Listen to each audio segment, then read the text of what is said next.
Out of box question అండి ఒకటి. మీరు గీతా ఆర్ట్స్‌లో చాలా యాక్టివ్‌గా ఉంటారు కాబట్టి అడుగుతున్నాను. సో, అల్లు అర్జున్ గారు బియర్డ్ ట్రిమ్ చేసుకొని యూరోప్ వెళ్ళిపోయాడు అనేది ఇప్పుడు సోషల్ మీడియాలో బిగ్గెస్ట్ ఏమండి టాపిక్. అసలు అసందర్భంగా అండి ఇక్కడ అసలు మనం మాట్లాడకూడదు ఈ టాపిక్. అంటే మనం డివేట్ అయిపోతున్నాము. నాకు పేక మెడల్ గురించి మీరు 100 క్వశ్చన్లు అడగండి, నేను రెడీగా ఉన్నా. అంటే అస్సలు ఆ టాపిక్లలో మనం వెళ్ళొద్దు, మనకొద్దు. సుకుమార్‌కి అల్లు అసలు నాకు సంబంధం లేదండి.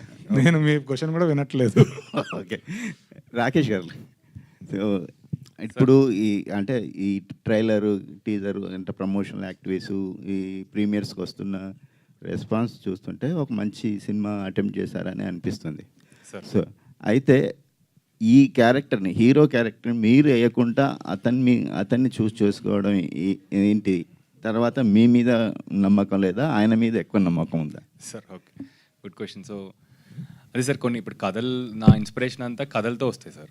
అండ్ ఎప్పుడైతే నీలగిరి కథ వచ్చి నాకు చెప్పాడో అక్కడ ఒక క్లారిటీ వచ్చింది సార్. అంటే ఈ కథకి నేను సెట్ అవ్వనని, అంటే ఒక ఎజంప్షన్ వస్తుంది, అంటే గట్ ఫీలింగ్ ఉంటుంది కదా. కొన్ని కథలు నేను వెంటే జంప్ అయిపోతాను. ఎట్టి పరిస్థితుల్లో నేను ఆ ప్రొడ్యూసర్నో డైరెక్టర్